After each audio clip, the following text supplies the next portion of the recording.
aggressive and they start swearing Right. more and they call them out on it and stuff like that. I found that to be funny, that one of the major things is like they just say fuck a lot more. And that's like a sign that the demon is kind of taking over a little bit. Yeah, that's great. It's good stuff. I actually think the second one does an even better one where it makes her sexy. Oh yeah, like, yeah, oh, that damn. that Oh, whole thing. shit. I can't wait to talk about that. It's so funny. But yeah, It seems more unintentionally funny, but I am stoked to get into that. for sure. It absolutely is unintentional. I think that's. But yeah, why. it is one of his things that like this is a very slow. Again, it is exactly as he calls it. It's progressive entrapment, and he has the characters mention it where it's like, you know, at first the person who uses the Ouija board gets, you know, they just get like a little obsessed with it. Like I want to keep talking to it. I want to keep having conversations with this little boy named David. He's very quite literal about, you know, how the demon or how the spirits tell you yes or no and how they spell things. The second one we'll talk about, especially, half the movie is just the girl going A D, you know, and With you're a like, Disney Jesus voice. fucking Christ, just spell the fucking word, let them spell. But it's the specific details of it, like, yeah, like in both films, and this one especially, it is like the spirits are bad at spelling, and it's just like a plot device because it makes the characters confused about what they were trying to spell out, and then it turns out, actually this is what they were trying to say, and that's how you get like the twist or something. And you know, so like that, that's a big part of it. Especially, I can't wait to get to that one. Just in that sense, but I'm not going to spoil it here. It's ridiculous.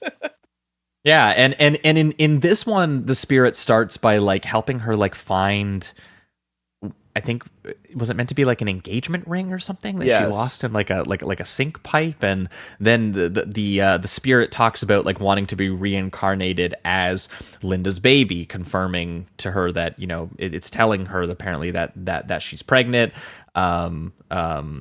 and also telling it that it doesn't like Jim. It doesn't want Jim as to be its new like sort of drunken bozo construction worker, you know, to be his dad or anything like that, which is what it starts kind of getting angry about. So it starts converting Linda and getting Linda onto its side, which is making her more aggressive towards Jim. It's making her fight with Jim more, even though I personally think Jim has earned it, and she would have been getting into those fights anyway. Whatever, doesn't matter. I'm following the logic of Tenny's film. It's gotta be the spirits. It can't be that I'm an asshole. Linda, you're being a bitch. It's the little 10-year-old boy inside you. It's the demons coming out of you. It can't be my mistreatment. It's so funny, honestly. And you know, I guess you could say Linda at a certain point does start going a little crazy. Like we do start getting like, you know, she's getting these sort of foggy nightmare walking sequences through the house that look kind of cool. There's a bit where she opens a door and there's a coffin in there. There's another bit where she has like a kitchen knife thrown across the room and it lands threateningly in a pile of ketchup. There's a later one where she has a dream about a guy decapitating her, which is I think a pretty cool little effect that he does.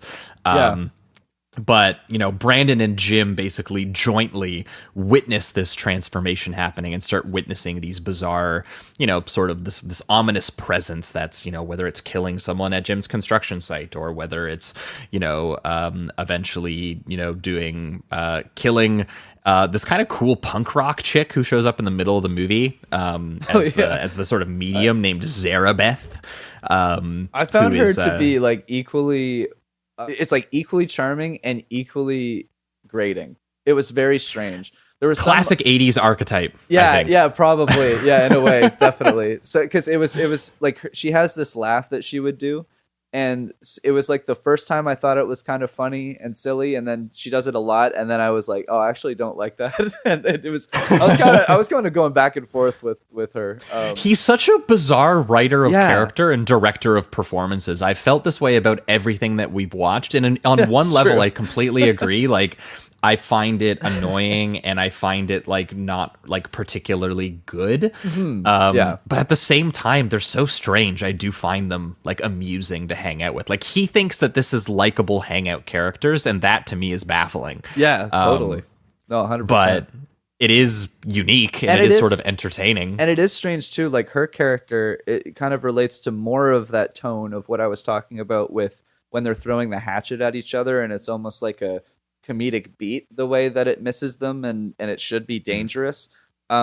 She has this tone of her that is very cartoonish compared to everybody else, that like they really do take the drama seriously. And then you have someone character come in like this who's completely off the wall and like super like flamboyant and just like loud, and so it just, she kind of suits the ridiculousness of the situation a little bit more. It seems like he kind of strains to make the soap opera like more serious than the rest of the movie is, because I mean, this is a movie where Brandon has to go up to Jim and he's just like, by the way, you know, all of this is being caused by the Ouija board. Like, she's so susceptible to being possessed by progressive in entrapment. And, you know, the symptoms, you might think that she's pregnant, but the symptoms, they could be of her being possessed because it causes nervous tension, insomnia, nausea, erratic behavior, swearing a lot.